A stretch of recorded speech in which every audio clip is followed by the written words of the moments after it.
Blog Talk Radio.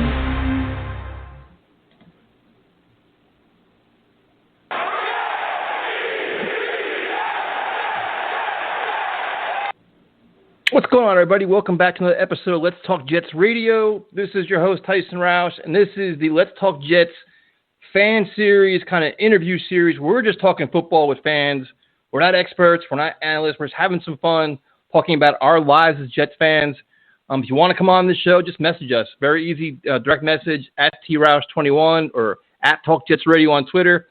Now, this show is going to be awesome. I'm so looking forward to this one because this is my good friend Paulie Bruzzese, if I said it right, who is a longtime Jets fan, as diehard as they come, is very knowledgeable. Paulie, it's Tyson. What is going on, man? Hey, man, what's going on?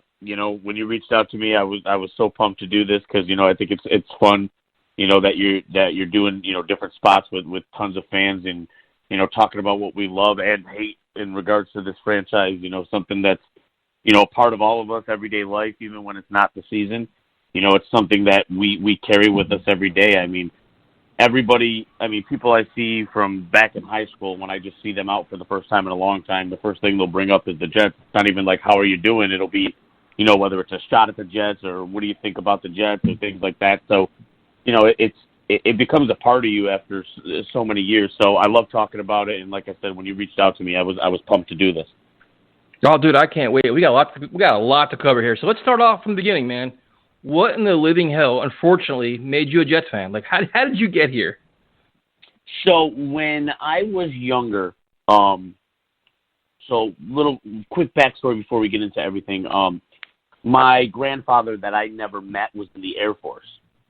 So it's my father's mother. He passed when my mother was younger. He was ill, so it wasn't something with the service related. But so my mother would always show me pictures of airplanes, jets, and stuff when I was younger. And she would take me to air shows when my father was working on the weekends because my father worked in the restaurant business for many years. So she would take me to air shows because it was something that she was obviously interested in. So was I. So from a young age, I fell in love with jets. The actual jet itself. So when I got a little bit older, around like 94, 95, my dad had a game on. My dad is actually a Giants fan, so that's a little bit more story on me. He happened to be, watching a football game and it happened to be the Jets, and my favorite color was also green. So to associate my love for actual jet airplanes and my favorite color green, I was like, oh, this is my favorite football team. So it kind of just became a thing. I got more into it as I got older. Around the time of the Monday Night Miracle, I think I was 12 or 13. I'm trying to think back that far. I can't remember the exact age. But my father let me stay up late, and that game turned me into the diehard fanatic that I am now. So, it was kind of happenstance of the fact that two of my favorite color and something I was interested in. And here I am today as diehard as ever, and they've brought me more pain than happiness. But honestly, I wouldn't have it any other way because it's made me the fan that I am today at 32 years old. Yeah, no doubt, dude. I think we all have the same path where it's like, we get caught into it, and it's like, you just can't let it go. You get addicted. Now it's like you want to be there when they finally hit it. Now, they've had this last few years has been rough as hell. What are some of your fondest memories of this team so far as being a fan? Okay, so, first and foremost, obviously, like I mentioned, the Monday Night Miracle, because that's when I became just, this is my team to this is my team. My dad letting me stay up late and the comeback happening, and that's when my passion became. My favorite player is Wayne Corbett of all time. Obviously, the back-to-back AFC Championship game runs, obviously, it was 10-plus years ago now, which is insane to think about. It was that long ago, but here we are. So times like that, certain regular season games, my favorite game, I don't remember if it was 09 or 10, but Sanchez was the quarterback, the comeback win at home against the Texans. I was in the building for that when most of the place emptied out. To see that comeback live. The last game at the old stadium, it was like, 10 below. -50 maybe. Yeah, it was so cold. Me and my buddy had bought tickets for the hell of it before the year started, not knowing what that game was actually going to be. I mean, we had ski masks on. We had so many layers. But then the team doing the lap around the stadium after that game, so there's so many memories. I mean, my Sundays, I've kind of stopped going to games, that, because, obviously living where I live, it's an 8-hour trip both ways, 4 hours down, 4 hours back. So, with the setup I have in my house, you've seen it. I've got the 5 TVs. Everybody comes here. So there's been a lot more memories at home more recently. But I wouldn't trade the few memories that I've had. I've taken most of my road trips have obviously been to Buffalo. For those who may not know, my wife is a Patriots fan, diehard Patriots fan. So a couple of years ago, the comeback overtime win at home, I was there for that. So for me, it's obviously a lot of wins. Celebrating some draft picks and booing some others. So, there's so many things that I've as a younger kid, the first year I was a fan, the team won 1 game. So things like that I associate with the team that have built me into, the thick-skinned Jets fan that I am now, where, sometimes I get labeled as being a negative fan, and I try to tell people there's a difference between being negative and being a realist. I like to tell it like it is. I'm honest. I'm not going to praise the team just because it's my favorite team. If there's a move I don't like, if there's something that they do I don't like, I'm going to say it. And again, to me, it's not being negative, because you're entitled to, be the kind of fan you want. You're entitled to be a positive person, a homer, if you will, whatever. But me, I'm always going to keep it honest and be real, because that's kind of where I've developed into now. I mean, over the years, I've had several podcasts. That I've got a new one now on the Brawl Network, where I have a podcast with my co-hosts Kyle Fahey and Greg Armstrong, and we're having fun with that. It's a brand new podcast. It's just getting off the ground, but we're building a fan base quickly, which is great. But I started off when I've done a podcast, and when I did my first podcast, I think it was like 7 or 8 years ago, and yeah, I was all for praising the team, and it was around the playoff run, so it was easy to be a homer. But over the years, it's gotten more of me growing up, not only in realizing the NFL is a business as a whole, and what could make the team successful. And I'm not just going to sit there and say, oh yeah, this team is going to go 10-6 or make the playoffs or win the division this year just because Brady left the Patriots. I'm going to be honest, and that's how I've always been.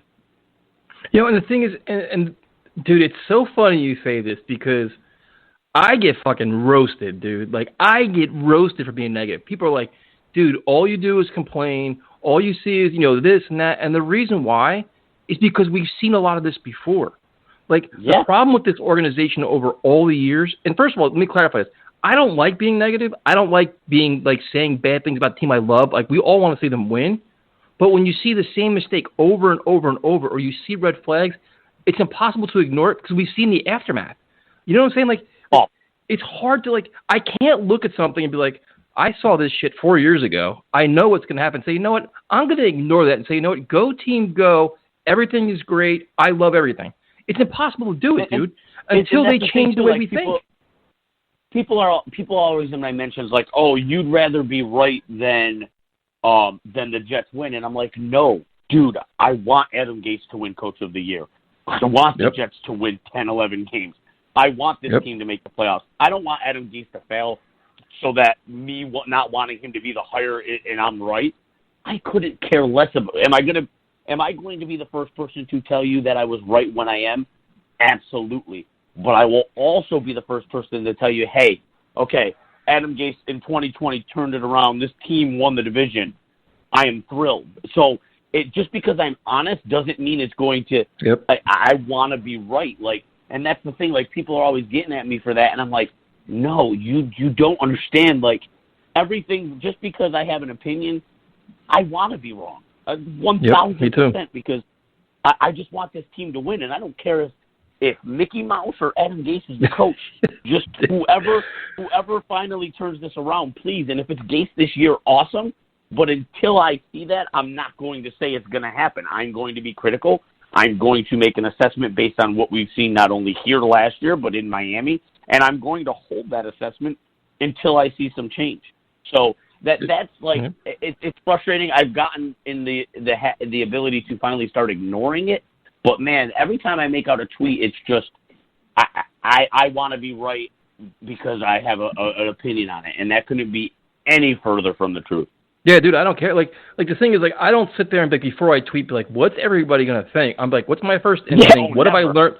Like, what have I learned in the past? What does my football instinct tell me? And I'm just a fan. Like, I drink beer, watch football, and just, like, I don't pretend to be an expert. I'll never be an expert. But it's like, if I've seen it, I know it. I know the resume. I know the history.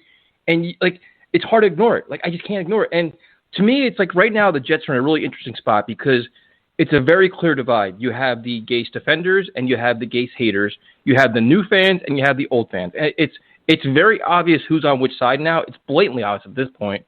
And it's just funny, dude. Like, so you look at this team now, and it's like, all right, we entered this offseason with a lot of expectations. I mean, or I did at least. Like, listen, this offense was dreadful last year. For whatever reason, they didn't fire any coaches because I guess everything was fine. But we wanted to see offensive line improved. You want to see more receivers. You wanted to see just a lot of change. What are your thoughts on what they did? We'll start with the offensive line. What are your thoughts on the offensive line? Did they do enough to make it better? Did they do enough to make it better? Absolutely. I think they're still lacking in some spots. I don't trust Winters. But maybe, we know that Winters hasn't really been healthy over the last 2 years, so maybe he's healthy and an improvement with the other pieces that put around them. I love the McGovern signing. I think that, they've brought in guys like McGovern and Van Rotten who are low penalized guys, which, I mean, we've seen over the years how many big plays were eliminated by the Jets because of a holding call or some sort of penalty on the offensive line. So they brought in smart guys. They brought in guys that aren't penalized a lot. I'm not really sure about George Fant. Some of his film at left tackle was solid. Come on, man. He's a basketball player. Yeah, right. His right tackle stuff was some stuff that you really don't want to see. I was very critical of the Becton pick because, to me, yes, he is an elite run blocker. He is a behemoth of a human. But the offense that Louisville ran wasn't very pass protection friendly, and that is his weakness. So that was my issue with him being the tackle pick, and especially if you don't know by now, I wanted wide receiver at 11 because I think that if you have an ability to put an elite player around your quarterback, that's a skill position player, your 22-year-old quarterback can use, you should do it. I got a lot of flack for not liking Becton, but after the draft I said this, listen, they came away with Becton and Mims. Mims has the ability to be a stud, and I think his floor for a rookie season could be Robbie Anderson's numbers last year because those weren't anything that were astronomical. So to ask that of Mims year one, I don't think is crazy. But I think that the people who get paid the big bucks to evaluate talent say that Becton is a good pick. So I give a timeline of rookie players 3 years. If you're not a solid contributor, very good player by the end of year 3, then to me, you were not the right pick. So Becton's got 3 years. The clock is ticking. Anything that's going to the line is going to be better than last year. There's no doubt about that. Sam Darnold was pressured on 52% of his dropbacks last year. That is an actual statistic. Like, that is insane. Like, no quarterback is going to be successful behind that line. We've seen when Sam Darnold has time what his capabilities are as an NFL quarterback at just 22 years old. So I do think the line is going to be improved. The wide receiver room does worry me a little bit, but I do love Mims. He's a player I thought was a first-round talent. Douglas took a gamble and was still able to land him after trading back. So I like him as a player. We saw what Perriman did last year at the end of the season. Can he continue that? Our fingers are crossed. We're hoping so. Another first-round pick in Josh Doxson. We haven't seen. Don't even tell me you're selling me on him, dude.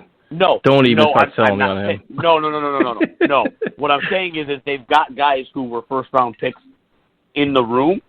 Now, my question, not my question, but Sam Darnold is a quarterback that we think is going to take the next step, and we think it was derailed in year 2 because of mono in the line. So if Darnold is the player that we expect that he's going to be in year 3, I think he can elevate some of the lesser talented players on this team, and that's the hope.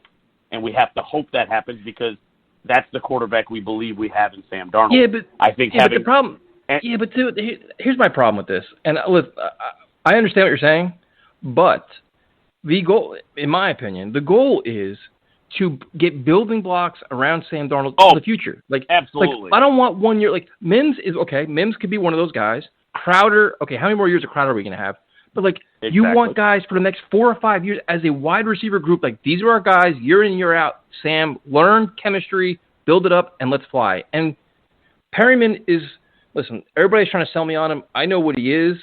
They added a ton of speed, which is great, but is he going to be a guy that can be here next year? Like, is he a build block for this offense? We have no idea. So you don't know about him. Doxson, listen, whatever. He's a veteran guy, whatever. Crowder, Vincent Smith, okay. Braxton Berrios, okay. Like, dude, for me, it's like we got to get building blocks, man. And I don't think Joe Douglas did that. It's because Douglas has a 6-year deal, because this is his first rookie class. He acted like it. I mean, could he have done more? Absolutely. I think Darnold, we've seen. What about the draft, dude? Why not 2 wide receivers in the draft? That's why I was so against taking an offensive lineman at 11. I feel like if they just took one of the wide receivers there, we'd feel so much better than we do right now. But, there's a lot of time left. Some veterans will be cut. I'm hoping a guy like Kenny Stills shakes free. Apparently, he doesn't hate Gase. He was one of the few players that left Miami who apparently doesn't. So, there's still things that they can do. And, Herndon's got to stay on the field. He's going to be a big help as long as he's on the field. And the same thing with Ryan Griffin. So I'm just hoping that, yes, they don't have what we'd like for offensive skill players, but we just have to hope that, Darnold takes that step and makes them better than what we think they can be. And, I mean, that's what we have to deal with right now. And listen, and now I'm going to come off negative and whatever, fuck it. But if you look at other teams, but seriously, because this is what bothers me. And this is what bothers me. If you look at teams around the NFL, look at dude, in our own division, the Buffalo Bills built around Josh Allen. Period. Kyler Murray. What do you do about Kyler Murray? Mayfield, Kyler Murray, Josh Allen. What are the Jets doing? I agree 100%. There are teams, the Cardinals. Look what the Broncos did for Drew Lock. I mean, look at the offense. They drafted 2 wide receivers in Hamler and Jerry Jeudy, who I think is the best receiver in the class, to go with Cortland Sutton, and they've got Fant at the tight end. So there are teams that are building better around their young quarterbacks than the Jets have since Darnold has been here.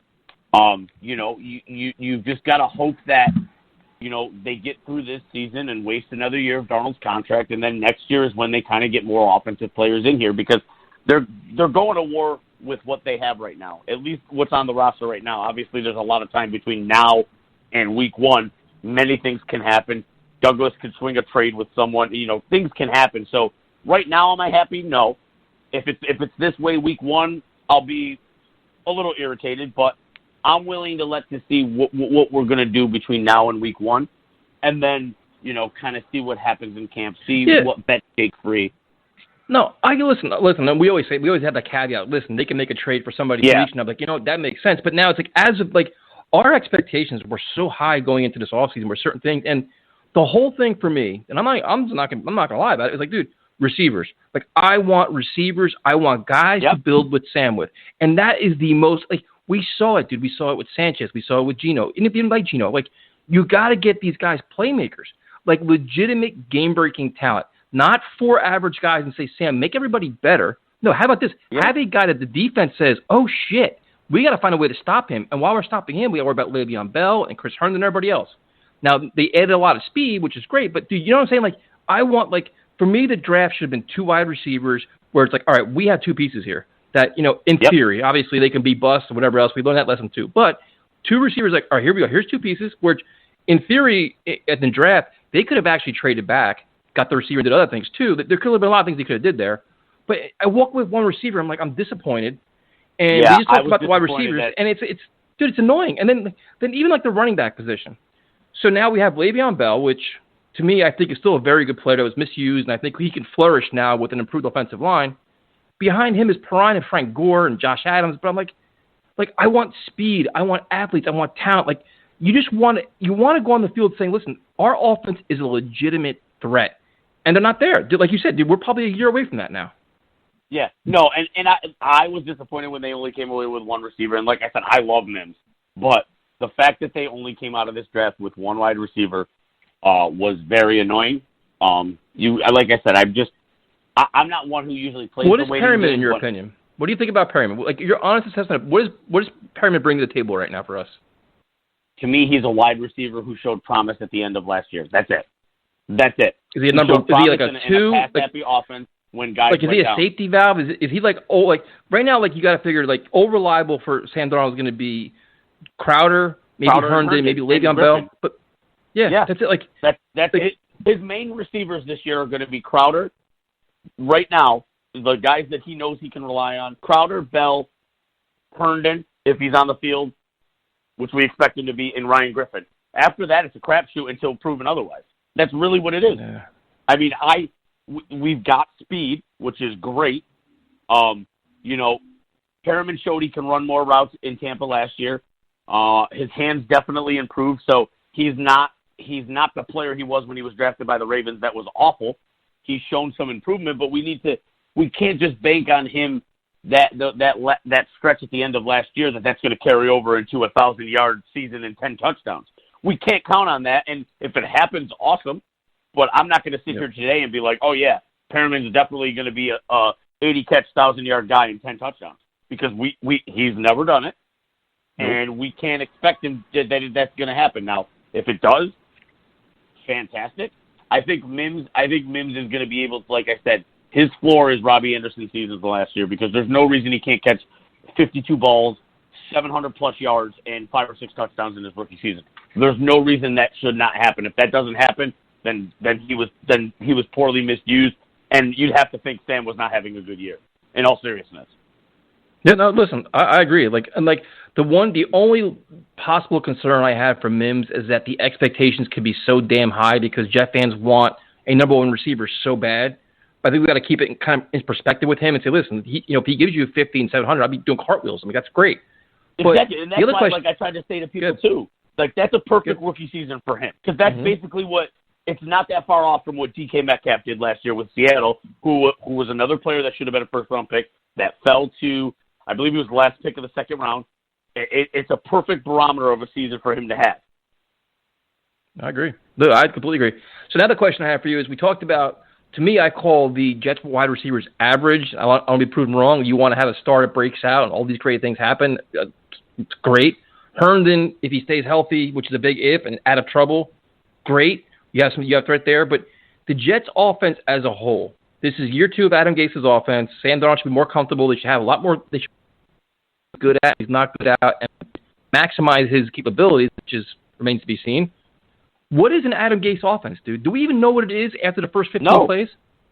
It's a Adam Gase, based on his history in Miami as a head coach, based on his history without Peyton Manning. It's a bottom half of the league offense. That's what he's proven to be as a play caller.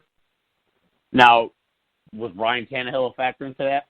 Really don't know, because after what we saw Ryan Tannehill do in Tennessee last year, I mean, it's hard to believe that they were getting the maximum ability out of him in Miami. Now, was it what's the term?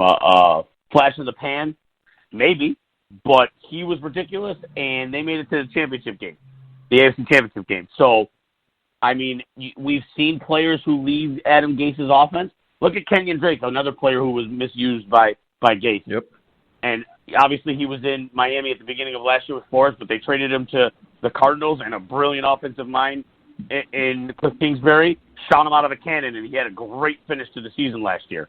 There's been other offensive players. Devontae Parker, a wide receiver who struggled under Adam Gase. People who listed him as a bust, had a pretty solid season last year in Miami. So, to me, Adam Gase's offense isn't good. It wasn't good. That was my concern with the hire. So, do I think that I've said this statement a lot, and it is true. I think that Sam Darnold can be good in spite of Adam Gase. I mean, we saw it down the stretch. I mean, without Sam Darnold, the Jets had no wins. They finished 7-6 with him. We saw good parts of him. We saw bad parts of him. I don't think we're going to see a stretch from Darnold this year where he throws 4 picks in one game, and then the next week he has 3. I don't think we're going to see a stretch where he has 7 picks in 2 games. I don't. I think we're going to see him improve.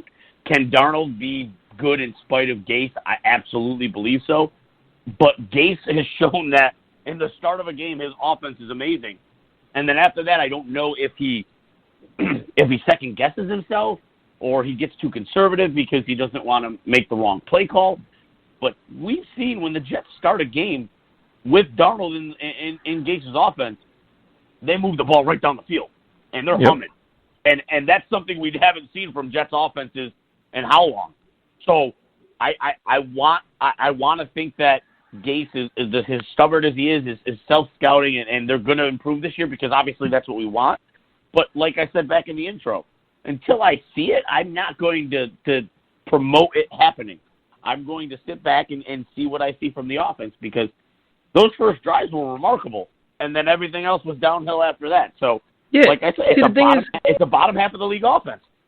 The thing, and that's the whole thing. It's like what I don't understand is, like you said, the first 15 plays that are scripted, they look lights out. Then you could tell when those plays are over because they look lost and dazed, confused. Then in the middle of the third quarter, they figure things out again, probably because of the halftime adjustments. But it's like people always ask all the time, like, well, Adam Gase's offense. Well, what is it? Is it ground and pound? Is it pass oriented? Is it an aerial attack like downfield passing? We don't even know what it is. And now it's like, well, everybody's like, well, now he has an offensive line. Okay, and now what is he going to do with it? Is he going to actually use Le'Veon Bell and establish the run to give Sam, just to take pressure off Sam? Like, we don't even know what we have as an offense, and that's what drives me insane. Like you know what I mean? Like it's so strange that we're here now after 1 year still having with all these questions.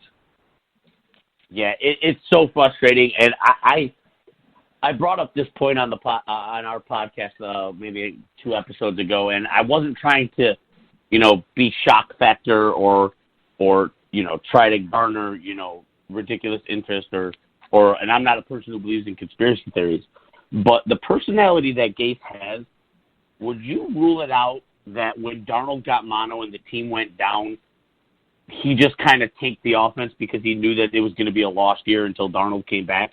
Dude, they quit. Even then, yeah. They quit, dude. They fucking played Luke Falk and didn't care. And they didn't even care. Yeah, and that's the thing. And that's the thing. Like, Gase is so stubborn to me that, like, for him to just put in a half-ass game plan and just get through the motions until they could get Darnold back and kind of – and to me, if we're being honest, a quarterback coming off mono, knowing that if he gets hit in his spleen, like, I'm not going to play with confidence, and especially as much as Darnold got hurt. So, right now we're just hoping. We're just hoping that Gase comes out and everything is different and Darnold is great. But until we freaking see it, and I don't want to sound like a broken record here, but until we see what we want, we're not going to be happy. Now, if the Jets go out this year and they have a top 15 offense and Darnold's a top 15 player and he's got 30 touchdowns and he's got 3,500-plus yards and the turnovers are limited, we are going to be thrilled. But you want to know the crazy thing? That's what a competent offense does in the NFL. So, and I said this regarding Douglas, like, we're so happy with the draft because we saw competence. We're so happy with what Douglas has done because it's competent. So if Darnold could just have a normal season for an NFL quarterback who plays well, we're going to be thrilled because it's just going to be competent. That's all we want right now. We want to see steps in the right direction. That's all we're asking for. I don't think this team is going to win the division. I don't think this team is going to make the playoffs. But if we see steps in the right direction with this offense, with this coaching staff, with this quarterback, like we were told was going to happen when Gase was hired because he's coaching where football's going, then we're all going to be thrilled with the way this season goes, no matter of the win-loss record. Dude, we think so. Like, man, I'm like, we've seen so much shit. We do. It's like we've seen so much shitty play at wide receiver. We've seen so much bad play at quarterback, bad coaching. When we see average, we're thrilled. Like, oh my God, that guy's great. No, we've just seen so many bad things. Season. Like I don't like Fitzpatrick, but the dude set franchise records for a quarterback playing for this franchise. Like, that blows my mind. And regardless of the Jets missing the playoffs that year, that season was a blast. Don't get me wrong. Like him lighting it up with Decker and Marshall was amazing. Yes, he had clunkers in there. And the way it ended here with Fitz was kind of crappy. He held out. He got overpaid more than he should have. But, like, that season was at least fun because this team was putting up points and scoring at will, and they had 2 wide receivers over 1,000 yards. Like, that's the first time that the Jets have had that in forever, and they had a quarterback set a career high in the franchise for touchdown passes because he hit 30-plus. Like, that's pathetic. I mean, there's quarterbacks throwing 30 touchdowns a year. And the Jets have had one person do it, and it was Ryan Fitzpatrick. So we just want good football, man. That's all we want. No, dude, I could not agree more. And now you look at the defense. We went into this year obviously they had to upgrade the corner position. They needed a pass rusher. What is your assessment of the defense? I think they added a lot of depth at corner, but I think there's still some needs there. What is your assessment of the Greg Williams defense as of May 15th? What I saw Greg do last year with makeshift players in the secondary, makeshift players at linebacker, was very impressive. I think Greg Williams is a hell of a coach, and I think he showed that last year. They've added some nice pieces. We're still lacking an edge rusher. But, I'm not going to harp on that because, we've been lacking an edge rusher since John Abraham quit on the team. So, I like what they did. I think Greg has the ability to coach lesser talented players. I think bringing Poole back was amazing. I'm interested to see what happens with Quincy Wilson. Was highly touted coming out of Florida, like many defensive backs are. Kind of struggled and had injuries in Indy. So I'm interested to see, Greg kind of get his hands on him and get him in our DB room. He's reunited with Poole. He's reunited with May, which can kind of invigorate a guy to go back with guys that he's used to playing with, that he grew up with in college, to get him back to that level that he was expected to be when he was a second-round pick. Jamal Adams, we know, is the ultimate motivator, so he's going to have that defensive back group pumped up no matter who's out there. I like Pierre Desir. Was a very good corner before he dealt with injuries as well. But the secondary is worlds better than it was last season. We know that. It's going to be. We're hoping it's going to be. But the players that are in there are definitely better than what we had last year. We're not going to be starting Nate Harrison against Odell Beckham Jr. on Monday Night Football. We're not. And that's a positive. Obviously, we know what we have with our safeties. Our linebacking core, I cannot wait to see Avery Williamson side by side for more than a preseason game with Mosley. That knee injury was unfortunate, but I think our linebacker play. And you want to know what? I was because I'm not negative, but I was against the Quinnen Williams pick. Right now, through year one, I was correct. I don't care what anybody says. But again, I'm hoping this player is as good as advertised because Quinnen Williams can take a step this year. That's going to be great for the entire defense. So we know our defense right now is better than our offense, and the defense is going to be what's going to keep them in some games until the offense shows us otherwise. But I think this unit has a chance to be at least a top 10 unit this year, which could bode well if the offense actually figures things out and plays competent football. No, listen, I agree. I think even the defense takes a step backwards. If the offense can hold their own, I think they'll still be okay. I still wish. I'm hoping I'm on this Marcus Golden kick for 3 months now. And I don't understand why about that. Yeah, dude, I just don't understand why he's the perfect fit for this team right now. Right price, right player. He's already here, but whatever. But now, Paulie, the thing is, the question I have for you is, the team is going to be improved. They should be. On paper, they're better on both sides of the ball. Sam Darnold could be better offensive line. They could run the ball. They could do all these things. What is a legitimate, fair expectation as of today for this team? I don't give a shit about the schedule. I don't care about I don't care. What is the expectation for this team? Is this a team that should compete for the division? Can it be an 8 or 9 win team? Should we expect a lot more for this team, or are we just drinking too much Kool-Aid? So, me too. I'm the same way. I hate predictions. I hate looking at the schedule because one injury and a strength of schedule is out the window. Yep. But if everything goes right, and I know it's asking so much, there's no reason this team can't be an 8 or 9, maybe possibly a 10-win team if they play competent football and they get competent coaching. 9 wins is probably going to get you that new extra wild card spot. It is. Especially, can they compete for the division? I don't know. It's still the Patriots division, and the Bills made the playoffs last year. They're better than the Dolphins? Probably. But I think that if everything goes right, it's not crazy that this team can win 8 games. But it's also very possible, too, that this team is better than they were last year, obviously, and they don't win 7 games because, of course, the big bad strength of schedule is very difficult. They have the second toughest schedule in the league on paper based on everything from last year. Now, again, that changes week to week. Things can happen. You've got West Coast teams coming to play 1 o'clock games. They've got Denver coming to play on prime time on a Thursday night. So, you can steal a game here or there. Can they beat the Niners? Not with their pass rush. But the Niners are coming to East Coast. It's week 2 of the season. It's a home game for the Jets. Crazier things have happened. But they've got to win games that they're not expected to win to be able to compete for the division. And I don't really know. Like I said, this team could be an 8-win team. They could win 4 or 5 games, 6 games, and still be better than they were last year. But, the ball doesn't fall in their favor because the schedule is a little bit tougher. So, I want to see Sam Darnold play good football. I want to see him get between 28 and 35 touchdowns. I want him to hit 3,500-plus yards. I want him to limit the turnovers. I want to see him make the steps. And that's a win for me because I'm not expecting this team to make the playoffs. I'm not expecting this team to win the division. If they do that stuff, fantastic. But what I need to see this year is Darnold at 22, going to be 23 years old. I think his birthday's in July. I don't remember. I remember them during like OTAs or something. It was his birthday last year, but I have no idea what day it is now anyways. So a 23-year-old quarterback who was labeled by everyone as the number 1 quarterback in his draft to finally take that step that we're like, okay, Sam has arrived. We've got our quarterback. Let's figure everything else out. Because there are people out there who think Darnold isn't good or think that Darnold isn't the answer, and I think that's crazy because we've seen too much good from Darnold. There's a difference between watching Sam Darnold play football and Mark Sanchez play football.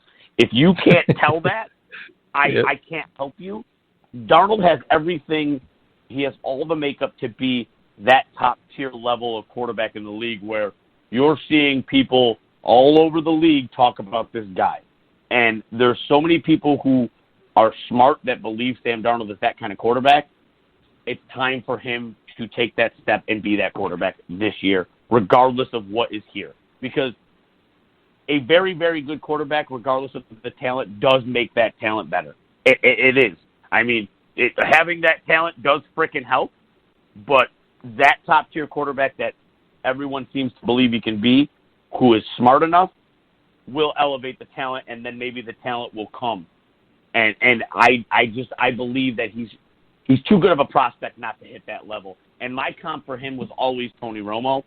And I think Tony Romo is one of the most underrated quarterbacks of all time. I think he got a lot of slack for some of the things that happened in Dallas because I think being the quarterback of the Dallas Cowboys is probably one of the hardest positions in sports. And Romo did make mistakes in his career and made bad throws and things. But if Sam Darnold is a quarterback like Tony Romo, this team is going to be competitive year in and year out. And that's what the Cowboys were. They just had a terrible coach, and that was proof for the last 10 years that they were just underachieving because of the coach. And you've seen it with Dak, because I think Dak is a good quarterback, but that team didn't get to the next level because Jason Garrett is a perennial 8-8 coach. And I hope Darnold can be good in spite of Adam Gase because we know he can be good. No, listen, I agree. Like, to me, on paper, this team has enough talent. They should compete week in and week out, and there's no more excuses. Like, we got to walk away from this season saying Sam Darnold is playing at a very high level. We feel encouraged because his contract's coming up, first of all, but we need to know what he is and how he is and how we can build around him. And we got to walk away with a lot of answers this year. We got to say, okay, Adam Gase can manage a game. He can manage an offense. He knows how to maximize the talent around him. Because Greg Williams already proved that. So now this is all on. We got to see what this offense is and how Adam Gase can manage his whole program. Like, here, like you had your wash year last year. Last year was a waste. 7-9 is not winning. You're beating the Bills, a second-string Bills team doesn't mean shit to me. That's nothing. You celebrate it, which is ridiculous. So now you had your wash year. You had all your excuses last year. You used them all. And now this year, show me something.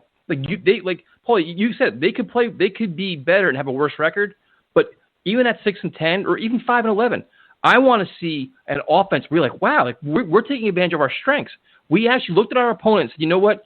Your outside corners suck. We're going to keep testing you all game long until you stop it. Or if you can't stop the run, we're going to run the ball until you stop it. And not do this nonsense where you're like, what is this play calling? Like, what are we doing? Why are we, we're down by 9 points. Why are we punting the ball? Like, things like that, all these questions for me had to be answered this year. Like, there's no more excuses for this team, man. It can't be. You can't. I can't see. This year I can't see this team going into games against teams with no wins and losing games. If this team is competitive in every game and they lose to a better team, but they lose by 7 or 10 points, that's fine. As long as this team is good and competitive, and we see the quarterback making strides, and we see the offense moving the ball, but they can't come out flat in games against bad teams like they did against the Dolphins last year when they were winless, like they did against the Bengals when they were winless, when they went into Jacksonville and played a terrible team and they lost. That cannot happen anymore. If they're losing games that they're in and they look competitive and they're doing their things, but they're losing by a field goal or things like that, that is okay. As long as they're making the strides, they can't be going into games and getting blown out on Monday Night Football to the Patriots in Week 9. They can't go in on Thursday Night Football against the Broncos and lose by 17 points. That can't be happening this year. There's no reason that with this defense, this team should get blown out. And I know 3 games were a complete loss last year because of Luke Falk playing quarterback, and they lost their quarterback, and I get that. They lost games because they didn't have their quarterback. They won 7 with him. So, to me, there's no reason why this team shouldn't at least be in most of their 16 games this year. No, I completely agree. I could not agree more.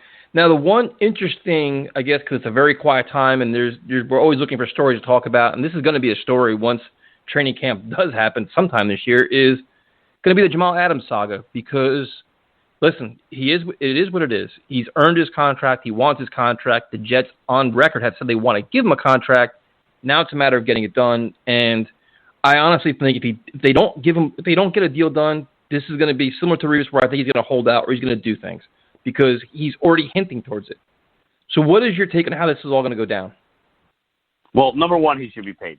Listen, there's very few times where you get a face of your franchise, and it's funny to me because when the Jets the Jets have lacked so many good players, and I hate the term homegrown players because, we've seen it now. Peyton Manning didn't finish his career with the Colts. Brady's not going to finish his career with the Patriots. But every time the Jets get a good player, it seems like some portion of the fan base wants to get them out of here for whatever reason that they don't like them. Whether, Revis was greedy, so they wanted to get him out here. Or Jamal tweets too much and people don't like his attitude and how he talks. And when you have an elite level player that is your face of your franchise, you keep those players, you build around those players, because if you get more players that are like that player, that's how you're going to build, and I hate saying this term, but a winning culture, because it is a thing. It is a thing. You look at teams around the league who win, it's a winning culture that they built with players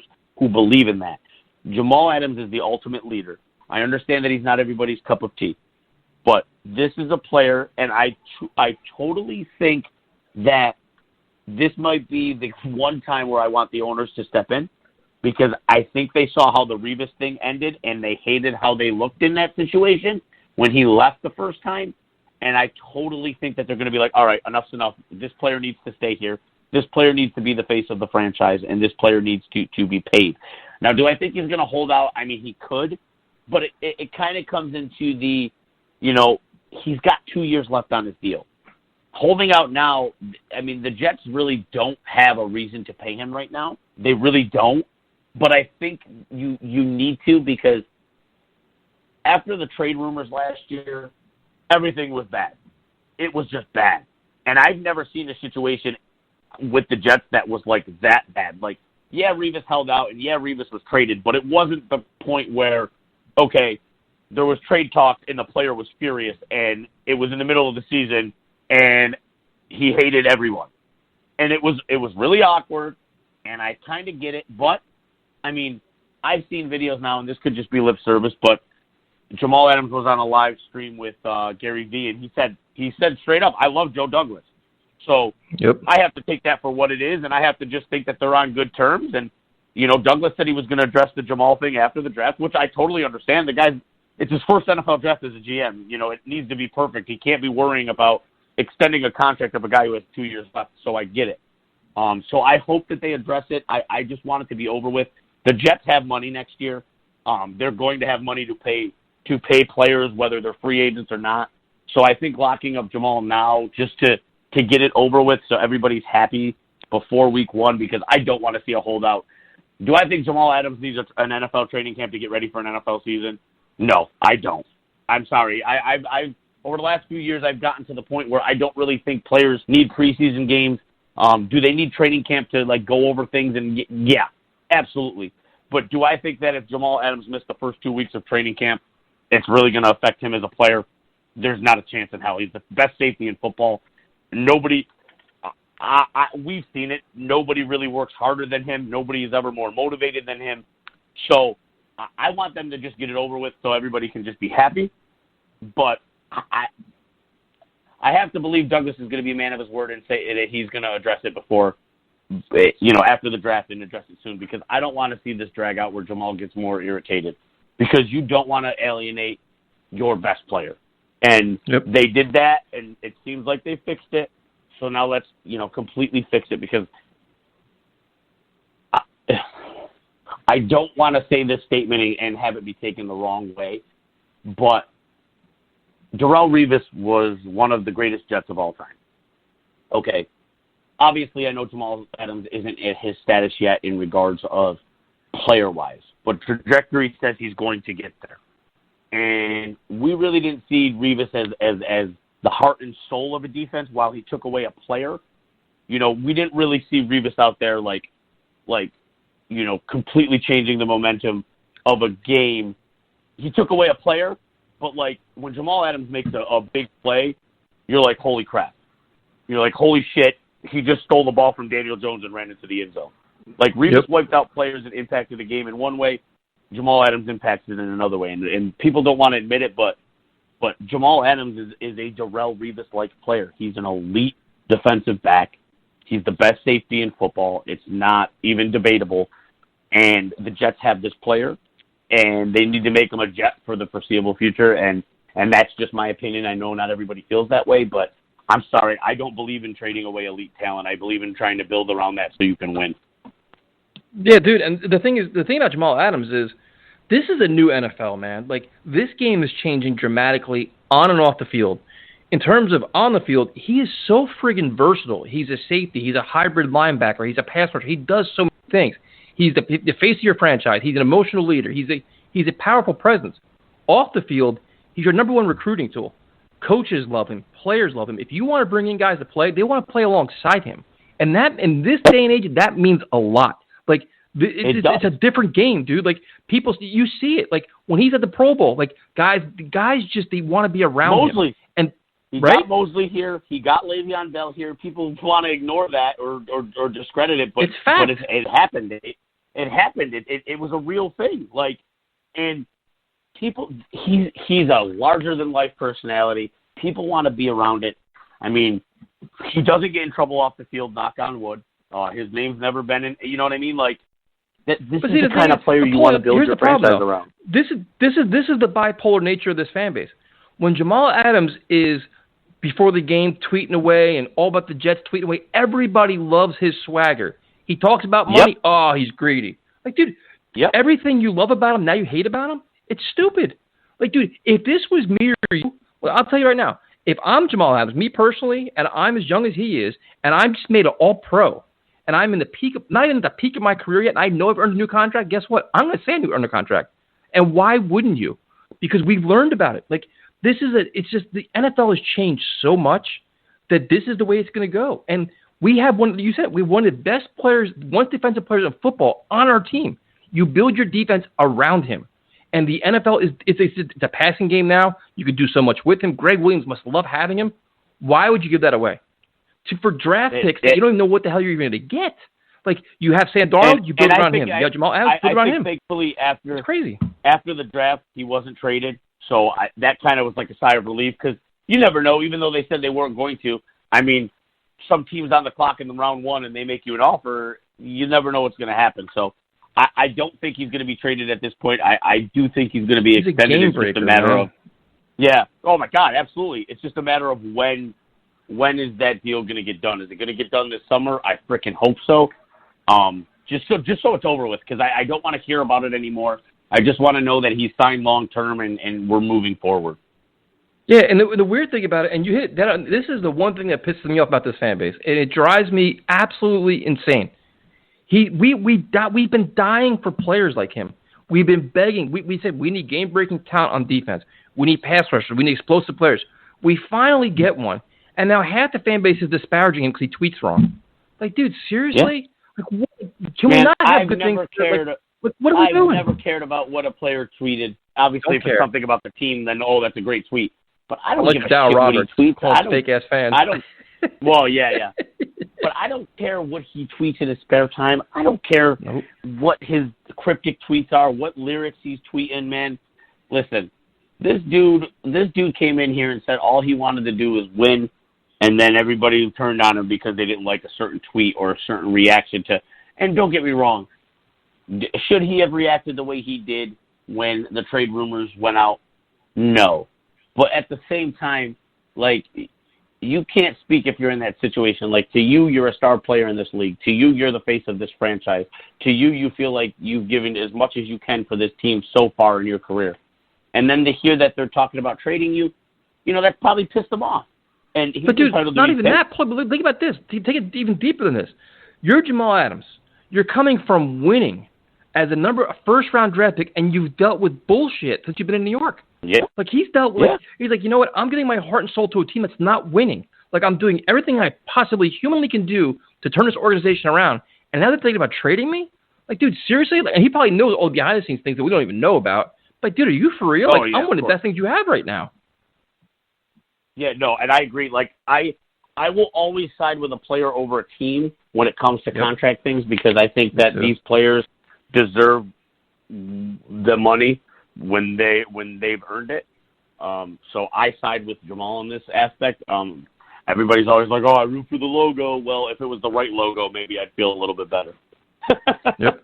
No, it's true, dude. Like, and it's nice with the Jets and the way they handle things. But it's like this situation, I think, is like the fan base, man. Like, I've seen it all. I understand it all. But the way they turn on certain players, it's like, dude, I'll never, ever, ever understand it. Yeah, it's weird to me, man. It's just absurd. So we talked about it a lot, man. We talked about the offense, the defense, the expectations for this team. Overall, dude, what is it like for you being a Jets fan, man? Because I'll tell you my story. Like, dude, it's all my friends bust my chops, but I'm so, like, we become numb to so many things. Cause it's just like, dude, like, we're just so, we want to win so bad, and our frustration levels are so high. And it's like, there's days it's tough because we're clearly we're second citizens here in New York, New Jersey. The Giant fans it's a more successful franchise, a bigger franchise. It's, we share the stadium, all this other nonsense. It's not easy. But what is your take? Just being a Jets fan, what is it like for you? So where I live, it's basically Bills country. So it's usually not difficult in that aspect, but obviously the last couple of years it has been. But, I'm surrounded by Bills fans. I'm surrounded by Giants fans, obviously. Out of my group of friends who come over on Sundays, there's usually like 10 to 12 of us. I only have one friend of mine that is an actual Jets fan, and he used to live here, but now he lives in Connecticut, so he's not really here for Sundays. I'm my group of friends, like I said, my wife's a Patriots fan.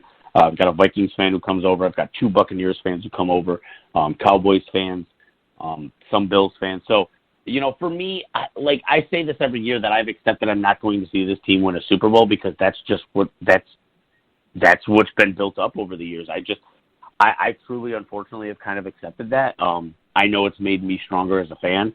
I keep telling myself that if it ever happens, that all of this will be worth it, because that release when they actually do win is going to be insane.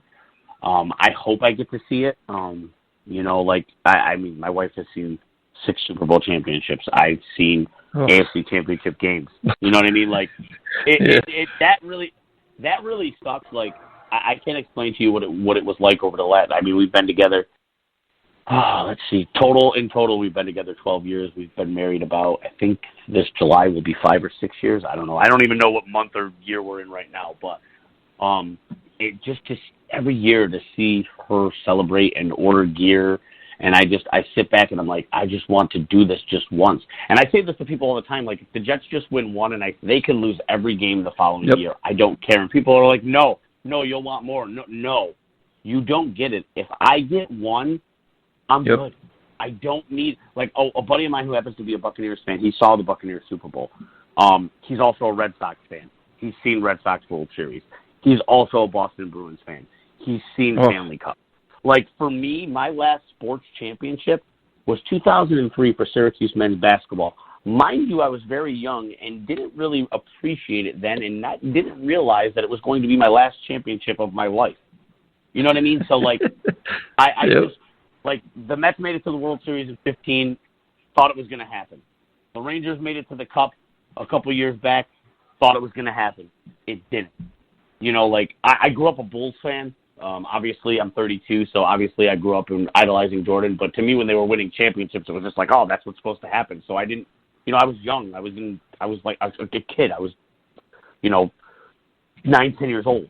So those championships to me, and I still don't really watch the NBA much, but I still, you know, claim the Bulls because that's what I grew up watching. But, like, and I'm a Michigan fan too, so, like, for college football, I was promised I was going to get all this stuff when Harbaugh got there, and nothing's happened. So, you know, for me, being a Jets fan is just rolling with the punches and trying to, you know, and being passionate and getting angry at things because I'm so passionate and I want them to do so well. So, you know, that's why I try to be as honest as I can because, you know, like I said at the beginning when we started this conversation, you know, people associate the Jets with me before they say hello to me when they see me out. Yep. You know, people ask me, you know, what do you think this year, or what's up with the Jets, or Jets? You know what I mean?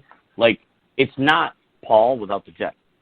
Like, and yep. It's crazy to say that, and it's weird to say it, and you know, sometimes I say stuff like that, and it gets me a little emotional because I'm not me without the Jets. The Jets are so associated with me that it's a way of life. Like, when my wife and I got married, like, our wedding tables were Jets players' numbers and Patriots players' numbers. Like, that's they're a part of me. I mean, it's just a way of life now. Like, everything, 96% of my clothing is Jets merchandise, whether it's jerseys, shirts, shorts, hats, like polos that I wear to my office. Like, it's just a way of life, man. And it's crazy to be so passionate about something and get no reward from it because we don't. We get nothing from it. Nope. You know, we give and we give and we give and we get nothing from it.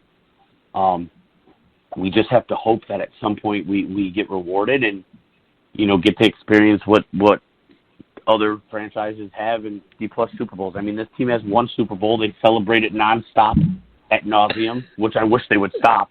I hate when they celebrate Super Bowl III. I understand it's their history, but let's focus on celebrating a new one because I can't see another post from the team about Super Bowl III. And they play the Colts this year, so I'm sure it's going to happen because it does all the time.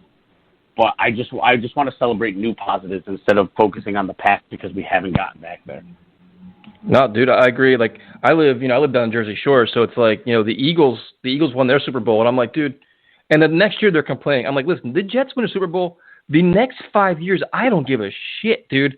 Yep. They can go 1-15. I'll be high in life. I'll be buying banners and posters and trophies, and I won't care about nothing. They can hire Snoopy.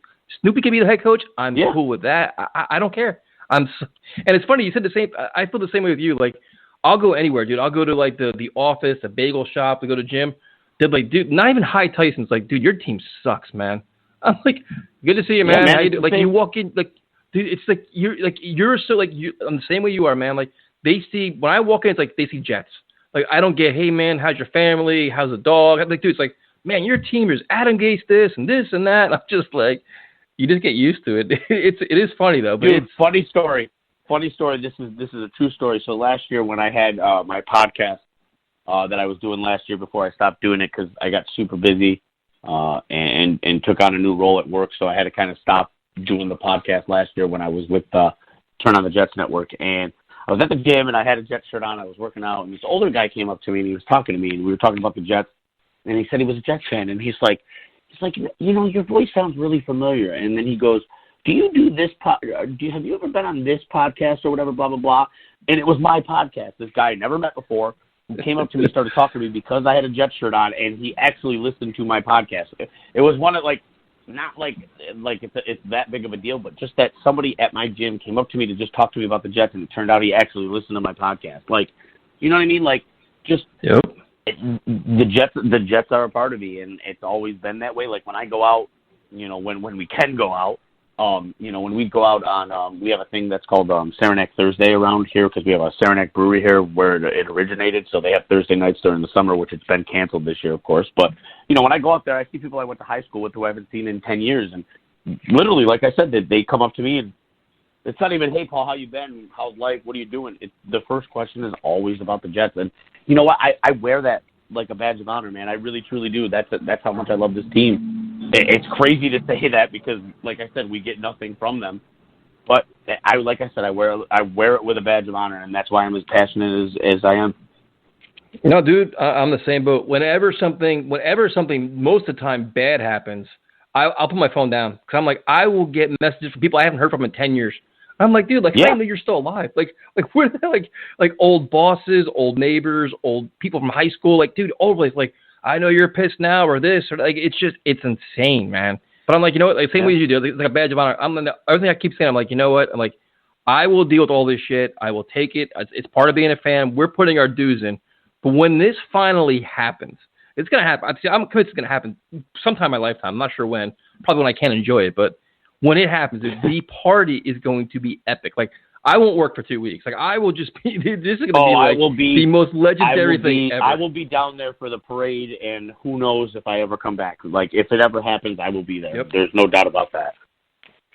Dude, like I said, it would be like – I know, like, where I work at, they'll be like, dude, don't even call out because we know you're not coming in. Like, you're just good. Like, just take the week off because it's just going to be – right? You know what I mean? Because, like, but that's going to be everybody. Like, every Jets fan. Like, there's so many – like, it's not an enormous fan base. It's a smaller fan base, but it's a passionate, loyal, diehard group that's just waiting for it. And I keep telling everybody, I'm like, we see Canyon of Heroes with the Yankees and all this other shit, but this will be the most epic Canyon of Heroes post games or post.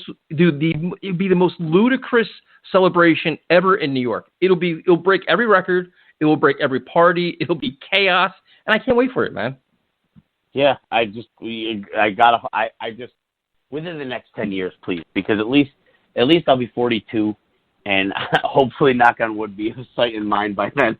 Just because I don't want it to be when I'm like 91, and I'm like half out of it at a center, and they say, "Oh, the Jets are in the Super Bowl," and I look at the TV, and 3 minutes later I'm sleeping, and then that's it. I go to the bathroom on myself, and then that's it, and they win, and I have no clue.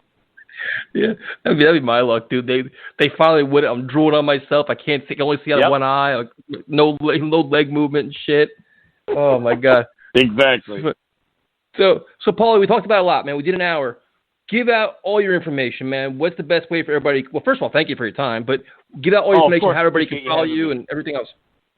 Yeah, so my Twitter handle, you can follow me. It's at Paulie, Paulie _BRUZ. I have 2 podcasts that I do. One is on the Brawl Network. It's on the Brawl Network. It's the at Jets Brawl podcast. It's a weekly podcast that I do with my co-hosts Kyle Fahey and Greg. They started without me, and then I got brought in kind of as I guess you could say the number 3 hitter. And we're having a blast. We release it. We record on Tuesdays, release every Wednesday. We try to keep the content as fresh as possible. Then I just launched a new podcast with a buddy of mine, Pat Bailey. It's called The Pod Fodders. You can follow it at THEPODFODDERS. We talk about, sports, all 4 major sports. He happens to be a Bills fan, so, we go back and forth on that stuff. We throw in a little pop culture, a little gambling stuff. So it's rather new. We're probably 4 or 5 episodes in, trying to get that off the ground. We've been talking about it for like 2 years. And finally, when I had the opportunity where I've literally been working home for 2 months, I was like, hey, let's get this off the ground because I'm going to have more time to do stuff because I'm home all the time. So we launched that, and, we're trying to get that going. So, I've just, I love talking about the Jets. I love talking about sports. I always had a passion for it. And once, podcasts kind of exploded, I've been in and out of so many different podcasts. I've done so many different things, filled in here, filled in there. So it's just, something I love doing. Awesome. Well, dude, we will make sure to promote everything you're doing. Thank you for your time, man. It's a Friday night. I'm sure you have other things to do, but we did a good hour here. So thank you, man. We got to do this again soon. And stay safe, my friend. Absolutely, man. Appreciate you having me on. This was a blast, and you stay safe as well. Have a good night, Paulie. Thank you. Yeah, you too, man. Let me know when you post. All right, what we're going to do now is we want to thank Paulie, first of all, an hour. It's so funny how these things work out, man, because it's just like we're always like, oh, I'll do a 30 minutes, and then it's like an hour. So we appreciate everybody listening. If you want to come on this, feel free to come on. Just message me, TRAUCH21 on Twitter, @TalkJetsRadio on Twitter, and we'll talk to you guys next time.